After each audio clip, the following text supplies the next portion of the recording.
Hello everyone, today in this video we are going to discuss a new topic that is यूट्रोमेट्री. ठीक है, तो actual में यूट्रोमेट्री होता क्या है? It is a method to find out the molecular formula of a compound.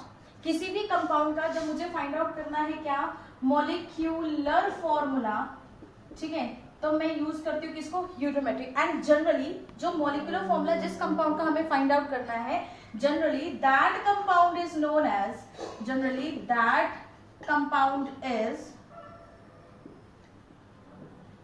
organic compound. That compound is organic compound. ठीक है, तो हम हमारे ऑर्गेनिक कंपाउंड्स का जब भी हमें मॉलिक्यूलर फॉर्मूला फाइंड आउट करना है तो हम जो मेथड यूज करते हैं that method is known as eudiometry method. ठीक है, अब एक्चुअल में जो यूट्रोमेट्री है ये एक ट्यूब के अंदर किया जाता है. मतलब यहाँ पे हाइड्रोकार्बन या किसी भी ऑर्गेनिक कंपाउंड की कंबशन की जाती है. किसके अंदर की जाती है? ट्यूब के अंदर, जिसको हम बोलते हैं यूट्रोमेट्री ट्यूब. ठीक है, अब होता क्या है उस ट्यूब के अंदर, एग्जांपल देखें. सपोज करें कि ये मेरी ट्यूब है, इस ट्यूब के अंदर कोई भी हाइड्रोकार्बन प्रेजेंट है. लेट्स से मेरे पास प्रेजेंट है CXHY, दिस इज हाइड्रोकार्बन, और यहाँ पे किसकी प्रेजेंस में ये रिएक्शन हो रही है? O2 के प्रेजेंस में, मतलब कंबशन हो रही है. तो यहाँ से जो मेरे पास इसी ट्यूब के अंदर जब ये कंबशन हो जाएगी, मतलब ये बर्न हो जाएगा, हाइड्रोकार्बन ऑक्सीजन की प्रेजेंस में बर्न हो जाएगा, तो मेरे पास इस ट्यूब के अंदर कुछ गैसेस प्रोड्यूस होंगी. सपोज करें, let's say these gases are A, B, C and D. ठीक है, सपोज ये गैसेस प्रोड्यूस हुई है उसके बाद. ठीक है, अब जैसे इसकी कंबशन के बाद उसी ट्यूब के अंदर क्या प्रोड्यूस हो गई? गैसेस प्रोड्यूस होगी. अब यही गैसेस को जब मैं एक कंपोनेंट में से पास करूँ, ये कंपोनेंट बोले या एब्जॉर्बेंट मटेरियल, ठीक है, इसमें से एब्जॉर्बेंट में से अगर मैं इसको पास करूंगी तो एब्जॉर्बेंट का नेचर क्या होता है? ये गैसेस को एब्जॉर्ब करता है, डिपेंडिंग अपॉन कि कौन सी गैसेस ये एब्जॉर्ब करेगा. डिफरेंट टाइप के एब्जॉर्बेंट्स होते हैं हमारे पास. ठीक है, लेट्स से कि ये जो एब्जॉर्बेंट है ये एब्जॉर्ब करेगा A को, है ना. इसने किसको एब्जॉर्ब कर लिया? A. तो A इसमें ट्रैप हुआ. इसके बाद अगर मैं फर्दर मूव करूं तो मेरे पास अब जो गैसेस निकल के आएंगी उसमें क्या क्या बचेगा? B plus D plus C, ये तीन गैसेस बचेंगी, है ना. तो यहाँ पे अगर मैं कोई सेकेंड एब्जॉर्बेंट भी डालूंगी, उसके बाद मैंने एक और एब्जॉर्बेंट सपोज करें ऐड किया और ये ट्रैप करेगा किसको? B को. तो मेरे पास जो फाइनल गैसेस बचेंगी वो कौन कौन सी बचेंगी? C plus D. ठीक है, तो इस तरीके से हम फाइंड आउट करते हैं किसी भी पर्टिकुलर मॉलिक्यूल का, किसी भी पर्टिकुलर हाइड्रोकार्बन का या किसी भी पर्टिकुलर ऑर्गेनिक कंपाउंड का मॉलिक्यूलर फॉर्मूला. राइट, अब नाउ क्वेश्चन इज कि ये तो ठीक है कि यहाँ पे बर्निंग हो गई है, गैसेस प्रोड्यूस होगी. यहाँ पे जो मेन रोल प्ले कर रहा है वो कौन कर रहा है? एब्जॉर्बेंट, है ना. मेन रोल जो प्ले कर रहा है वो कौन कर रहा है? एब्जॉर्बेंट. अब एब्जॉर्बेंट कौन कौन से होंगे और वो कैसे कैसे गैसेस को एब्जॉर्ब करेंगे वो हमें कैसे पता लगेगा? तो उसके लिए मैं आपको बताती हूँ, हमारे पास कुछ एब्जॉर्बेंट होते हैं जिन पे जनरली क्वेश्चन पूछा जाता है. एंड दीज एब्जॉर्बेंट्स आर, जो कि मैं आपको अभी लिखा देती हूँ. लाइक सबसे फर्स्ट अगर मैं बात करूँ CO2 एंड SO2 की, CO2 एंड SO2, इसको एब्जॉर्ब करने के लिए यूज किया जाता है aqueous KOH, aqueous K, which is also known as potash. तो कभी भी पोटाश क्वेश्चन में आ जाए तो आपको कंफ्यूज नहीं होना, it is nothing but generally aqueous KOH. ठीक है, अगर मेरे पास SO2 को एब्जॉर्ब करना है या CO2 को एब्जॉर्ब करना है तो जो एब्जॉर्बेंट यूज किया जाएगा that will be aqueous KOH. Second category की तरफ चलते हैं. अगर मुझे O2 को एब्जॉर्ब करना है, अगर मुझे O2 गैस को एब्जॉर्ब करवाना है तो मैं यूज करूंगी क्या? Alkaline pyrogallol, alkaline pyrogallol. ठीक है, थर्ड केस, अगर मैं O3 को मतलब ओजोन को अगर मुझे एब्जॉर्ब करवाना है तो ओजोन किस में एब्जॉर्ब होती है? ओजोन एब्जॉर्ब होगी आपकी टर्पेंटाइन ऑयल में, टर्पेंटाइन ऑयल. ठीक है, O3 किस में एब्जॉर्ब होगी? इन टर्पेंटाइन ऑयल. ठीक है, एंड लास्ट वन इज अगर मुझे एब्जॉर्ब करवाना है कार्बन मोनोऑक्साइड, तो कार्बन मोनोऑक्साइड किस में एब्जॉर्ब किया जाता है? Ammoniacal solution of ammoniacal solution of किसका अमोनिकल सॉल्यूशन? CU2Cl2 का. ठीक है, तो ये चार जो हमारे पास मोस्ट कॉमनली यूज करने वाले एब्जॉर्बेंट होते हैं. चलिए, यूट्रोमेट्री का अभी तो हमने कंसेप्ट सीख लिया क्या होता है एक्चुअल में. अब एक एग्जांपल के साथ, एक न्यूमेरिकल के साथ और डिटेल में समझते हैं. ठीक है, तो हमारे पास क्या गिवन है? Let us take a question. 10 ml of hydrocarbon, कितना ml हाइड्रोकार्बन गिवन है हमें? 10 ml, जिसको हमने बर्न किया है completely 80 ml of O2. 80 ml O2 में हमने 10 ml हाइड्रोकार्बन को क्या किया? बर्न किया एट STP कंडीशन. ठीक है, अब उसने क्या बोला है, the remaining gases occupy 70 ml at STP. क्या मतलब है, 10 ml हाइड्रोकार्बन था, उसकी बर्निंग हो गई कितने ml O2 में, 80 ml O2 में। अब ये बर्न होने के बाद जो बच गया है उसका वॉल्यूम विल बी 70 ml, उसका वॉल्यूम कितना रहेगा, 70 ml रहेगा, ठीक है। This volume becomes 50 ml on treatment with KOH। मतलब क्या बोला उसने कि जो 70 ml मेरे पास गैसेस का मिक्सचर था उसको जब मैंने एक्वस KOH में से पास ऑन किया तो जो मेरे पास वॉल्यूम निकल के आया वो कितना बच गया, 50 ml on treatment with aqueous KOH, ठीक है। तो और हमें पता है कि एक्वस KOH क्या करता है, एक एब्जॉर्बेंट है, तो इसने एब्जॉर्ब किया होगा गैसेस को, इसीलिए तो वॉल्यूम में क्या आ गया, रिडक्शन आ गया, right. And what is the formula of hydrocarbon, तो हमें यहाँ पर क्या फाइंड आउट करना है, फॉर्मूला ऑफ हाइड्रोकार्बन। तो चलो पहले तो एक ऐसी डायग्राम बना लेते हैं शॉर्ट फॉर्म टाइप में, मतलब एक स्लो सा चार्ट फॉर्म में, ठीक है। तो पहले हम लिखेंगे एक केमिकल रिएक्शन, है ना, ऑर्गेनिक केमिकल रिएक्शन। हाइड्रोकार्बन मुझे नहीं पता क्या हाइड्रोकार्बन था, तो लेट अस अज्यूम कि मेरे पास जो हाइड्रोकार्बन है दिस इज CXHY, ठीक है। अब इस हाइड्रोकार्बन को मैंने बर्न किया है किसके साथ, O2 के साथ, तो रिएक्शन क्या बनी, CXHY plus O2 and we got a product क्या बनेगा, CO2 plus H2O। This will be the product. हमें पता है जब भी कंबशन होती है किसी भी ऑर्गेनिक कंपाउंड की इन प्रेजेंस ऑफ O2 की प्रेजेंस में कंबशन होती है, वैसे तो ऑर्गेनिक कंपाउंड बर्न होता है इन प्रेजेंस ऑफ O2, तो आपके पास जो गैस रिलीज होती है दैट इज CO2, साथ में वेपर फॉर्म में H2O भी निकलता है। Is it clear to you, ठीक है, फॉर्म में। चले अब देखिए यहाँ पर मुझे ये जो गिवन था CXHY जो मुझे गिवन है वो कितना ml गिवन है, 10 ml, सबकी वैल्यूज लिख लेते हैं, ठीक है। ये 10 ml गिवन है, O2 कितना गिवन है, 80 ml। अब यहाँ पे जो चीज आपको ध्यान में देनी है वो ये कि O2 आपको दे तो 80 ml रखा है, लेकिन ये ध्यान में रखकर चलेंगे कि O2 हमें एक्सेस में भी दिया हो सकता है, ठीक है। O2 किस में दिया हो सकता है, एक्सेस, क्योंकि कंबशन हो रही है तो कितना भी O2 हो सकता है, तो O2 is present in excess, ठीक। उसके बाद CO2 बना और H2O बना। अब यहाँ से देखें एक डायग्राम समझते हैं।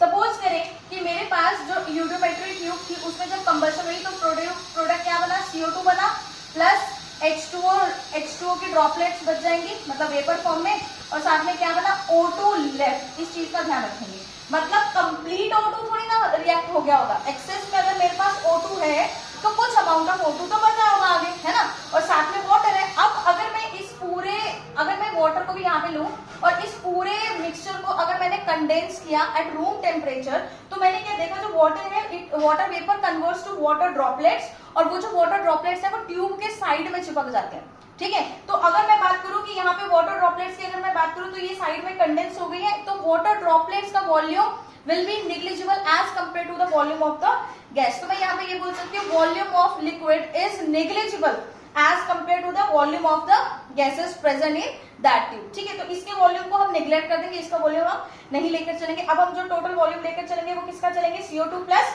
O2 का, ठीक है। अब आगे देखिए उसके बाद उसने क्या किया, ये जो मेरे पास CO2 और O2 कितना ml था, 70 ml। The remaining gases occupy 70 ml, मतलब जो बची हुई गैसेस है वो कितने ml बन गई, 70 ml बनी।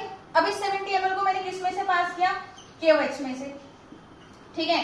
KOH में से पास किया तो जो मेरे पास मिक्सचर तैयार हुआ वो जो भी मेरे पास गैसेस बची वो कितने ml बच गई, आपको पता है 50 ml बच गई। अब देखो, अब मुझे पता है KOH एक एब्जॉर्बेंट है और ये जो एब्जॉर्बेंट है इसने एब्जॉर्ब किया होगा, किसको एब्जॉर्ब किया होगा, KOH ने किसको एब्जॉर्ब किया, CO2 को या O2 को। ऑब्वियसली बात है CO2 को, मैंने अभी आपको बताया था कि जो KOH एक्वस KOH है वो एब्जॉर्बेंट होता है किसके लिए, CO2 एंड SO2 के लिए, ठीक है। तो इसने किसको एब्जॉर्ब कर लिया, CO2 को एब्जॉर्ब कर लिया। अब जब इसने CO2 को एब्जॉर्ब कर लिया, 70 में से 50 बच गया, इसका मतलब इसने एब्जॉर्ब कितना किया, अगर मैं यहाँ पे निकालू वॉल्यूम ऑफ CO2 तो टोटल वॉल्यूम ऑफ 70, जितना लेफ्ट है वो कितना है 50, तो मेरे पास टोटल वॉल्यूम कितना आ जाएगा CO2 का 20 ml। यहाँ से हम वॉल्यूम निकाल लेंगे किसका, CO2 का वॉल्यूम निकाल लेंगे कितना ml, 20 ml, ठीक है। सेकेंड चीज, अब यहाँ से मुझे एक और चीज निकालनी है। अब देखें यहाँ पर मेरे पास ऑक्सीजन कितना ml है, 80 ml, है ना, और बचा हुआ ऑक्सीजन यहाँ पे प्रेजेंट है, राइट। यहाँ पे टोटल ऑक्सीजन इज 80 ml, बचा हुआ ऑक्सीजन यहाँ पे 50 ml क्या है, ऑक्सीजन प्रेजेंट है, क्योंकि CO2 O2 में से CO2 तो यहाँ चला गया, अब बचा क्या आपके पास इस कंटेनर में, और क्या है O2, क्योंकि H2O को तो आप कंसीडर ही नहीं करोगे, है ना। तो यहाँ पे जो टोटल वॉल्यूम यहाँ पर जो हमारे पास लेफ्ट वाला वॉल्यूम आ गया वो किसका आ गया, 50 ml। ये क्या है आपके पास ऑक्सीजन लेफ्ट है, तो रिएक्ट कितना किया ऑक्सीजन ने, कितना ऑक्सीजन रिएक्ट किया। अब यहाँ पे अगर मैं निकालू VO2 reacted, this R is representing reacted, ठीक है। तो VO2 कितना रिएक्ट किया, टोटल मेरे पास एक्सेस में O2 कितना था 80, और इसमें से मैं कितना माइनस करूंगी, जितना बच गया है लास्ट में जितना बच गया उतने नहीं तो रिएक्ट किया होगा। तो 80 में से अगर मैं माइनस कर दूं, किसको माइनस कर दूं, 50 को, तो मेरे पास जो टोटल वॉल्यूम ऑक्सीजन का रिएक्टेड वाला आ जाएगा that will be 30 ml। This is the volume जो रिएक्ट हुआ है and this is the volume of CO2 जो प्रोड्यूस हुआ था, ठीक है। CXHY plus O2 CO2 plus water, ठीक है। 10 ml हमें CXHY मतलब हाइड्रोकार्बन गिवन था, 80 ml हमें क्या गिवन था, एक्सेस। हमने फाइंड आउट किया क्या, वॉल्यूम ऑफ O2, कौन सा वॉल्यूम, रिएक्टेड, जितने O2 ने रिएक्ट किया वो मेरे पास कितना ml आ गया, दैट O2 इज कितना ml, 20 ml, ठीक है। और यहाँ पर सॉरी दैट वाज 30 ml, और यहाँ पे VO2 जो रिएक्ट किया था दैट वाज 20 ml, है ना, वो कितना ml आ गया आपके पास, 20 ml। तो अब यहाँ से हम फाइंड आउट करते हैं हाइड्रोकार्बन का मॉलिक्यूलर फॉर्मूला, ठीक है। अब इस इक्वेशन को मेरे पास इस तरीके से इक्वेशन गिवन है, आप चाहे तो बैलेंस करके भी निकाल सकते हैं। अगर हम बिना बैलेंसिंग के इस इक्वेशन को फटाफट से सॉल्व करें तो हम कौन सा मेथड यूज करेंगे, दैट इज POAC। तो चलिए POAC लगाते हैं, ठीक है। तो नाउ अप्लाई POAC, ठीक है, प्रिंसिपल ऑफ एटम कंजर्वेशन लगाएंगे। तो सबसे पहले POAC लिखते हैं फॉर कार्बन। कार्बन के लिए अगर मैं POAC लिखूंगी तो इंडेक्स इनटू पूरा मॉलिक्यूल होगा कंपाउंड, तो हम कैसे लिखेंगे, POAC फॉर कार्बन क्या होगा, X इनटू मोल्स ऑफ कितना, CXHY, ठीक है। किसके इक्वल होगा, यहाँ पे इधर कार्बन है, 1 इनटू मोल्स ऑफ CO2, ठीक है। POAC होगी कार्बन के लिए। नेक्स्ट POAC लगाते हैं किसके लिए, हाइड्रोजन के लिए। हाइड्रोजन यहाँ पर है हाइड्रोजन, और यहाँ पर हमारे पास लेफ्ट एंड राइट साइड में दोनों में चेक करो हाइड्रोजन कहाँ प्रेजेंट है। यहाँ पे कितना मोल्स आ जाएगा इसका, Y moles of, Y into moles of CXHY is equal to किसके इक्वल होगा, किसके इक्वल होगा, 2 इंटू मोल्स ऑफ किसका, H2O, 2 into moles of H2O, है ना। एंड थर्ड लास्ट वन आपके पास क्या गिवन है, ऑक्सीजन के लिए भी लिख लेते हैं POAC। ऑक्सीजन के लिए जो POAC लिखेंगे वो कैसे लिखेंगे, 2 into moles of oxygen, 2 into moles of oxygen is equal to किसके इक्वल होगा, 2 into moles of CO2, 2 into moles of CO2 plus 1 into moles of H2O, 1 into moles of H2O, ठीक है। तो हमने POAC लिख ली, अब हम इसको अप्लाई कर देते हैं फटाफट से। देखिए फटाफट आंसर आएगा, कैसे आता है देखते जाए। X into moles of CXHY कितना है, मोल्स। अच्छा अब यहाँ पर देखो, आपको पता है कि स्टोइकियोमेट्री में हमने पढ़ा है जो भी आपकी वॉल्यूम रेशियो होती है वही उसकी मोलर रेशियो होती है ना। तो इसका मतलब मुझे यहाँ पे वॉल्यूम रेशियो गिवन है तो मैं यहाँ से मोलर रेशियो फाइंड आउट कर सकती हूँ, राइट। तो मैंने क्या लिखा, X into moles of CXHY, मतलब X इंटू कितना करेंगे, मोल्स कितना 10, है ना। तो हम लिखेंगे X into 10 is equal to कितना हो जाएगा, 1 into moles of CO2, CO2 का वॉल्यूम कितना है 20, तो मैंने क्या किया 1 इंटू 20 दैट विल बी 20। तो X की वैल्यू क्या आ जाएगी, X is equal to 20/10, cancel करेंगे तो X की वैल्यू बेटा क्या आ गई 2। Is it clear to you, okay, ठीक है। तो जो आपकी वॉल्यूम रेशियो है वही आपकी क्या हो जाती है, मोलर रेशियो। तो उसी कंसेप्ट से हम ये सारे सॉल्व कर रहे हैं। नेक्स्ट देखेंगे Y into moles of CXHY। अब मेरे पास मुझे पता है CXHY का मोल्स कितना है 10, तो मैंने क्या लिखा Y इंटू 10 किसके इक्वल होगा, 2 into moles of H2O। Moles of H2O तो आपको पता नहीं, तो आप ऐसे ही लिख दें 2 इंटू मोल्स ऑफ किसका, H2O का, ठीक है। अब ये 2 से कैंसिल करो, कितना आ जाएगा 5/, तो इसका मतलब मेरे पास कितना आएगा 5/, is equal two moles of किसका, मोल्स H2O का मोल्स, 5/, किसका मोल्स आ जाएगा, H2O का मोल्स आ जाएगा, ठीक है। तो यहाँ तक हमने कार्बन एंड हाइड्रोजन के मोल्स निकालने। अब इसमें पुट करते हैं, देखिए ध्यान से, 2 into moles of O2, O2 के moles you have to find out, ठीक है। और O2 के मोल्स कितने गिवन है यहाँ पे 30, तो मैं यहाँ पे लगा देती हूँ फटाफट से, 2 इंटू 30 किसके इक्वल होगा, 2 into moles of CO2, moles of CO2 कितने हैं 20, तो 2 इंटू कितना हो जाएगा 20 प्लस ये कितना हो जाएगा 5/, क्योंकि अभी तो मैंने निकाला 1 इंटू मोल्स ऑफ H2O, है, तो 1 इंटू 5/, दैट विल बी 5। तो हम यहाँ से निकालेंगे 30 इंटू 2 कितना करोगे 60, 2 इंटू 20 कितना होगा 40, इधर आके माइनस का 40 हो गया, इज इक्वल टू कितना हो गया आपके पास 5/, कितना हो गया 5/, ठीक है। तो 60 माइनस 40, आगे ऊपर सॉल्व कर देती हूँ मैं, इसको इरेज कर देती हूँ फटाफट से।